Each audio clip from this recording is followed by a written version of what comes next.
오늘 하나님 말씀은 예레미야 1장 4절로 9절입니다.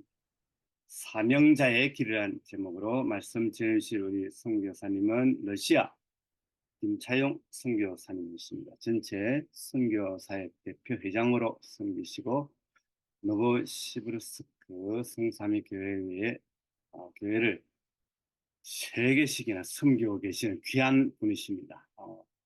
네.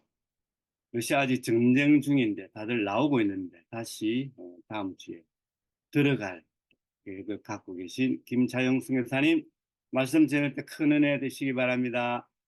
선생님. 예, 안녕하세요. 반갑습니다. 예, 예, 또 황시현 목사님도 들어오시고, 예, 모든 분들 이렇게 늘 뵙게 돼서 반갑고 감사합니다. 아, 저는 이제 내일 모레 16일 날 러시아로 출국합니다.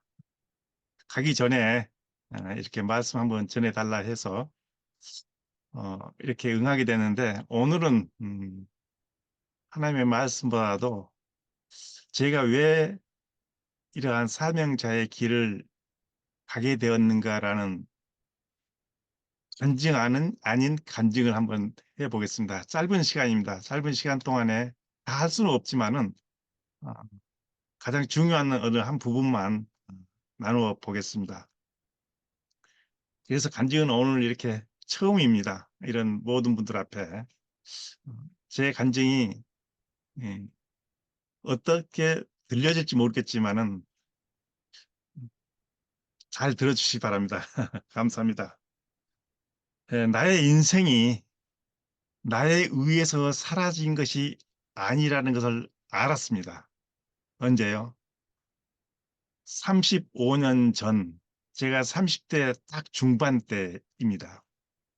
그 이전에는 이와 같은 사실을 몰랐습니다. 군 예편 후 저는 공대에서 기계공학을 전공한 공학도였습니다. 아, 군 생활을 좀 길게 생활하다가 예편해서 이제 대기업에 입사해서 어, 보장된 연봉과 어떤 직분 속에서 잘 나가고 있을 때였습니다. 그때는 어, 제가 주님을 믿지 아니했습니다. 무엇을 알았느냐? 그 당시에는 목사님들 아니면 교회 다니시는 성도들에 대해서는 좋은 사람들, 착한 사람들, 또 목사님들에 대해서는 성직자, 가장 존귀한 귀한 성직자라는 그것 외에는 알지를 못했을 때였습니다. 그런데 이때 제게는 몇 가지 상황이 어떤 사건이 발생이 됩니다. 나중에 한 사실이지만은 주님을 만나는 사건이었습니다. 어느 날 퇴근 후에 아주 피곤해서 있을 때에 잠을 잔 것도 아니고 그렇다고 깨어 있는 상태도 아닌데 제가 어떤 환상을 보게 됩니다. 어떤 환상이냐면 제가 서대문 행무소 사형장에서 사형을 당한 환상이었습니다. 저는 그것이 환상인지 몰랐습니다. 실제로 알았습니다. 제가 사형대 위에서 온몸이 결박된 상태에서 묶여 있고 사형대 의자에 앉아 있었습니다. 그리고 내 앞에는 검사들, 목회자, 스님, 또는 신부, 캐톨릭에서 나온 신부들, 그리고 변호사들, 또 판사까지 한 10여 명이 앉아서 저에 대해서 제 신분을 확인을 하는 모습이 있었습니다. 어, 그리고 난 다음에 이제 사형 집행 전에 에, 저에게 몇 가지 사항을 이렇게 확인하는 그런 상황이 있었는데, 어, 그때 마침 정신이 들기를, 그런데 내가 왜 사형을 당해야 하나 하는 그런 의문이 들더라고요. 그래서 그 아래로 내려봤더니 갑자기 내 옆에서 하얀 두루마리가 쫙 펴지면서 내 죄가 기록이 되어 있는데 굉장히 많이 기록 가득 차 있는 거예요. 근데 그 두루마리가 다 펴지기 전에도 그 내용이 알게 되더라고요. 얼마나 많은 그 어떤 죄가 기록이 되어 있는지 내가 다 읽어보지 못할 정도인데 다 한순간에 그 내용을 다 알겠더라고요. 그래서 저는 포기를 했어요. 아, 나는 여기서 살아나갈 수 있는 사람이 아니구나. 당연히 죽을 수밖에 없는 죄인이었구나라고 깨달았습니다. 그럴 때 이제 판사가 집행하라 그러더라고요. 그러니까 내 옆에 서 있던 집행관이 어떤 레바를 제끼니까 내가 그 밑으로 떨어지는데요. 목에 물론 당연히 밧줄을 걸고요. 두건을 씌우고 밧줄을 걸고 떨어지면서 제가 소리를 지르는데 어떤 소리를 지르냐면 주여 하고 크게 소리를 지르는 모습으로 떨어지면서 제가 정신을 깨어 환상인지 꿈인지 깨어버렸습니다. 그것이 첫 번째였고 저는 그것이 어떠한 내용인지는 몰랐습니다. 그 다음 날 동일한 시간대에 어떠한 또 모습이 환상이 보이냐면 제가 인천 앞바다 바닷가 즉 모래톱에서 그 앞을 섬 쪽을 향해 바라보고 있는데 그것이 마치 천국처럼 보이더라고요. 바닷물은 수정처럼 맑고 주위에 있는 산들은 어, 금강산처럼 아름다운 산들이 그 산들 사이에 구름이 흐르고 있는 그런 모습을 보고 있더라고요. 그러면서 제가 너무 감격에 취해서 내가 이곳에 자주 왔는데 왜 이런 모습을 보지 못했나라는 그런 생각을 하고 있었을 때 갑자기 내 배가 아프면서 속에서 설사가 터져 나올 것 같은 굉장히 많은 견디질 수가 없는 그런 상황이 오더라고요. 그래서 야, 이거 이렇게 깨끗한 환경 속에서 어떻게 하지 하고 당황해 하고 있을 때 내가 고개를 돌려서 어느 한쪽을 보니까 석바위가 까만 그 바닷가에 있는 석바위가 보이더라고요. 그 석바위 사이로 달렸습니다. 달려서 그 바위 틈 사이에 들어가서 어, 옷을 앉는 순간에 옷을 벗고 앉는 순간에 폭포수 같은 그 시커먼 변이 쏟아지는데 얼마나 많이 쏟아지느냐 하면은 그것이 튀겨서 내 몸을까지 뒤집어 씌우더라고요. 그러니까 그 악취와 더러운 것들이 쏟아져 나가는 거예요. 설사를 통해서요. 그래서 내가 또 거기서 당황해서 이거 어떻게 하지? 라고 하고 있다가 갑자기 그 앞에 너무도 깨끗한 물이 있어서 물속으로 뛰어들었습니다. 제가 수영을 잘해요. 그래서 물속으로 뛰어들어서 물속에 들어가서 누워서 씻는데 수많은 고깃대들과 같이 수영을 하면서 내 배로 올라타다 하면서 내 몸이 씻어지는데 뽀얗게 어린 아이들처럼 깨끗하게 씻어지더라고요. 자, 그러면서 또 환상을 깼습니다. 이것도 환상이었어요. 이것이 환상이라는 그 용어 자체를 몰랐었습니다. 그 당시에는. 이것이 무엇이지라고 몰랐을 때, 자, 세 번째 또한 이제 그 다음 날, 어, 그 다음 날은 같은 시간대에 어떤 음성이 들려옵니다. 그 음성이 들려오는데 어떤 음성이냐면은 너는 김차용 너는 내가 택한 나의 종이다. 너는 앞으로 나의 일을 하게 될 것이다. 그래서 목사가 되어서 앞으로 나의 일을 할 것이다. 그래서 모든 세상의 일은 정리하라라는 그런 음성이었습니다. 그 누구냐? 내가 당신 누구십니까? 라고 그때 내가 지금 저 기억이 안 나는데 그때 좀 물어본 것 같아요. 그래서 나는 예수님이라 그러는 거예요. 그때 그 당시에 제가 그랬습니다. 그러면 예수님이라면은 어, 목회자는 성직자로서 거룩하고 깨끗하고 정말 좋은 사람이 돼야 되는데 나 같은 죄인이 어찌 그것을 합니까? 저는 못합니다 했더니 내가 너를 이미 깨끗하게 씻었다 그러는. 그러면서 제가 한 일주일 정도를 이렇게 매일같이 만나면서 음성으로 만나면서 어떤 다툼이 있었어요. 그때 제 몸이 건강 상태가 아, 종합병원이라고 해도 과언이 아닐 정도였습니다. 심근경색증, 피부병, 위와 장, 얼마나 위와 장이 나빴냐면은 음식을 못 먹었습니다. 뿐만 아니라 피부 그 그러니까 몸이 마를 대로 말라서 그 당시에 제가 몸무게가 57kg까지밖에 안 나갔었습니다. 그 정도로 몸이 약했었습니다. 왜냐하면 직장 생활하면서 많은 스트레스와 또한 이걸 해야 되는 그런 어떤 압력에 의해서 대기업이다 보니까 경쟁 관계가 굉장히 심했습니다. 그러니까 그런 부분을 굉장히 열심히 해야 되는 거예요. 당연히 몸이 이제 걸레가 되어져 가고 있는 상황을 저는 느끼고 있었습니다. 그때 제가 주님한테 그랬습니다. "그러면 제 몸을 고쳐 주세요. 내 몸뿐만 아니라 나의 모든 것을 고쳐 주실 때." 내가 한 달이란 30 일을 줬습니다.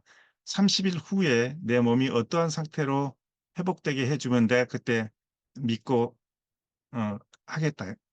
이렇게 제가 분명하게 말을 했습니다. 30 일이라는 그 날짜는 제가 선정해서 주었습니다. 그래서 30일 후에 내 몸무게가 67kg로 해 주시고 또 몸에 있는 모든 질병을 다 깨끗하시게 어 낫게 해 달라. 그때 이제 주님이 자기가 천지를 창조하신 하나님이라는 것을 내게 알려줬던 거예요. 그래서 제가 '잘 됐다.' 제가 그만큼 그 이전에는 몸을 건강하 예 몸이 좀 건강하게 살고 싶어서 수단과 방법을 가리지 않고 좋은 약, 병원 다 해 봐도 안 됐던 거예요. 그러면서 칼인데 체크를 하면서 30 일을 기다렸습니다. 딱 30일 후에 목욕탕에 가서 내 몸무게를 체크해 보니까 정확하게 67kg가 나가면서 내 몸이 완벽하게 치료가 되는 것을 알았습니다. 그때부터 몸이 회복이 되기 시작하는데 굉장히 빠른 속도로 회복이 돼 가더라고요. 그래서 지금은 이제 몸무게가 굉장히 많이 늘었습니다마는 그 당시엔 그랬었습니다. 자 그러면서 그 당시에 내 몸을 씻어 주는 장면을 통해서 제가 무엇을 알게 됐냐면 내 자신이 본질상 어떠한 사람이라는 것을 보여주었습니다. 그리고 이제는 새 사람으로서 삶을 살도록 인도해 주었다는 그런 것을 제가 알게 되었고 그러면서 나에 대해서 완벽한 변화를 주었습니다. 이것을 나중에 깨달으니까 복음의 능력은 사람을 변화시키는데 부분적으로 변화시킨 게 아니고 완벽하게 변화시켜 버린 거예요. 제가 그 당시에 세상을 바라보았던 시각이 주님을 만나기 전과 만난 후의 시각은 완전히 달라져 있었습니다. 어떻게 보이냐면 세상이 그렇게 아름다운 거예요. 수많은 보이는 사람들마다 어찌 그렇게 사랑스럽게 보이고 좋은 사람들로 보였던 거예요. 그 이전에는 다 경쟁자였고 대적자였고 주먹쥐고 살았던 제 자신이 주님을 만난 후로는 아름다운 사람이요 품어줘야 될 대상자들이요 사랑해야 될 대상자들이요 그렇게 깨끗하고 좋더라고요. 화가 안 나는 거예요. 스트레스가 안 받아지는 거예요. 자 이런 상태에서 내 몸이 치료된 것을 받았는데요. 그 이후로 제가 이제 무엇을 알게 됐냐면 시편 71편 6 절을 보면은 어 "나의 어머니의 태에서부터 주께서 나를 선택하사" 이런 말씀이 있더라고요. 주님이 나를 택하여서 이제 주의 길을 가게 하시는구나. 그러면서 제가 이제 그 당시에 인도함 받아서 신학대학을 다시 다니기 시작합니다. 신학대학을 다니면서 마지막 대학원 MDB까지 마치고 난 다음에 목회자가 되어서 첫 사역을 하게 되는데 이 첫 사역도 또 환상 중에 부름받습니다. 어 김포공항에서 일산 쪽으로 가다 보면 행주대교가 있습니다. 행주대교 건너편에 보면 행주산성이 있어요. 행주산성 중간 정도의 어느 교회에서 교회 앞마당에서 세 사람인데 세 사람의 흰옷을 입은 여인들이 나를 부르는 거예요, 오라고요, 그쪽으로. 그러고 난 다음에 아마 이때는 기도 시간이었습니다. 근데 그 기도 시간에 그런 환상을 보고 딱 끝났는데 나중에 전화가 오는 거예요. 그 시간에요. 밤 11시 반 정도 됐었는데 전화를 받으니까 일산 쪽에서 목회를 하시는 내 신학대학원 동료가 부탁을 하는 거예요. 자기 교회 와서 좀 도와달라고요. 그 교회가 완전히 인제 무너지게 된 그런 상태가 되어 버린 거예요, 어떤 일로 인해서. 그래서 교회가 문을 닫을 수밖에 없는 상황이 됐었는데 저를 부르는 거예요. 환상을 보았어요. 그때 직감적으로 '아 주님이 그곳으로 나를 부르는구나.' 하고 제가 그곳에 갔습니다. 그 교회에 가서 2년 동안 섬겼는데 2 년을 섬기다 보니까 교회가 완전히 회복이 돼 버리는 거예요. 전혀 전도하지도 않고 저는 특별하게 할 일이 없었는데 완전히 회복이 되는데 다시 성도들 또 모여들고 가득 차게 되는 거예요. 그때 제가 어떤 생각이 들었냐 하면은 나를 불렀던 그분이 나를 대하는 모습이 전혀 달리 대하는 거예요. 그때 마음으로는 '왜 이러지?'라고 했을 때 주님이 "여기까지다."라고 이렇게 얘기를 하는 거예요. 그때 제가 어느 날 마지막 주 어느 날 주일 설교를 마치고 선포를 합니다. "저는 오늘부로 이 교회를 사임하고 떠나갑니다. 이 교회는 본래 어느 분이 맡아서 했던 곳입니다."라고 하고 인사하고 와 버렸죠. 그랬을 때 제 아내는 마음이 상당히 어려움을 그때 있었는데요. 시험이 들어서요. 어 그리고 난 다음에 이제 저는 러시아로 파송을 받게 되는데 이 또한 환상을 통해서 보게 됩니다. 어느 날 기도 중에 어 환상이 보이는데 그때는 제가 환상이라는 것을 알았습니다.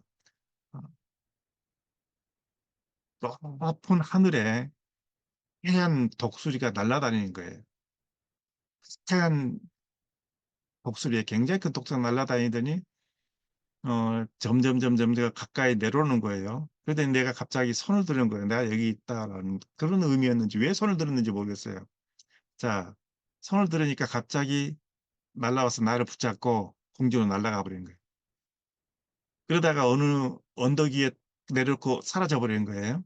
근데 그 언덕 위에서 보니까 아주 높은 언덕이었는데 그 뒤편으로는 언덕을 아래로 내려보니까 평야가 보이는데 평야가 아니고 밀밭이더라고요. 그리고 군데군데 어떤 숲도 보이고 그다음에 어느 군데군데 또 밀이 이러 밀이 익어가고 있고 아직까지 푸른 데가 있는 그런 모습을 제가 보는 거예요. 여기가 어딘가라고 이렇게 아래를 내려봤더니 아래는 그 언덕 아래는 무엇이 있냐 하면은 그 밀을 수확할 수 있는 수많은 이 도구들 장비들이 까칠하게 정리가 되어 있는 거예요. 그러면서 음성이 "저 밀을 너가 수확해야 된다."라는 거예요. 깜짝 놀랐죠. 모두가 다 준비되었었습니다. 자 그리고 난 다음에 이제 그 환상을 깨게 되는데요. 그러면서 이제 나중에 예 어느 목사님에 의해서 제가 러시아로 가게 됩니다. 그 러시아에 가게 된 것도 제가 선택해서 가게 된 것이 아니고 어느 목사님이 기도 중에 김창영 선교사 러시아로 가야 된다는 그런 음성을 들었다는 거예요. 그러면서 어 저에게 어떤 그 방향을 얘기해 주더라고요. 그래서는 그 환상과 또한 러시아라는 그런 얘기 들었을 때에 '참 이상하다.' 어 그러면서 시편 37편 23절 말씀이 생각나더라고요.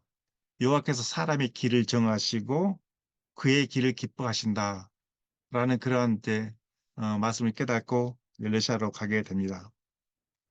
러시아로 가게 됐을 때 마지막에 러시아를 출발하기 전에 환상과 같은 그런 꿈인지 환상인지 모르는데 또 제게 어떤 모습이 보입니다.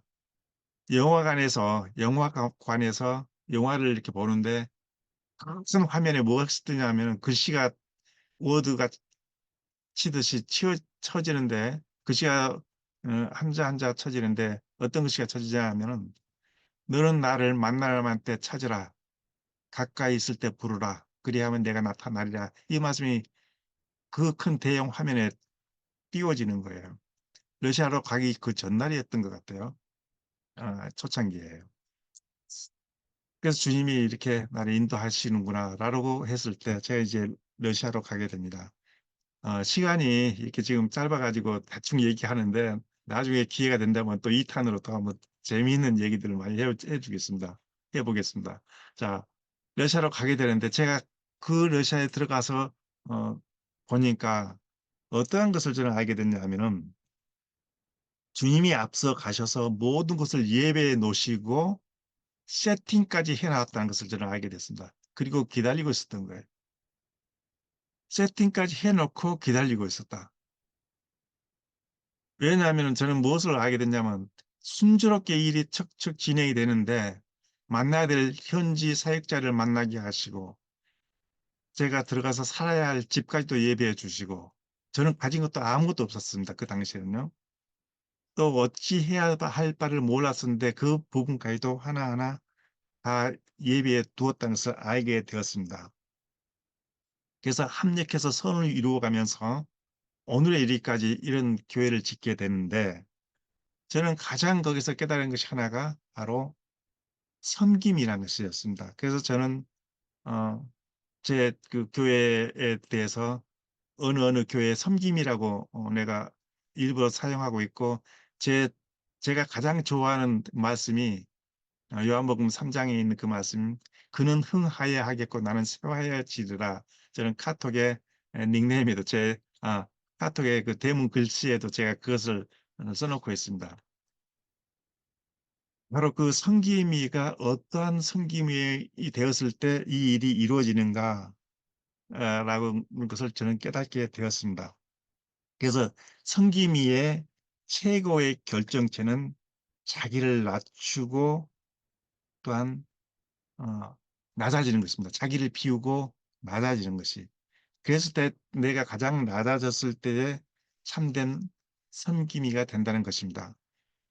그래서 섬김은 낮아짐에서 존귀하게 된다는 것을 깨닫게 되었고 겸손은 배려에서 아름답게 빛이 난다는 것을 저는 알게 되었습니다.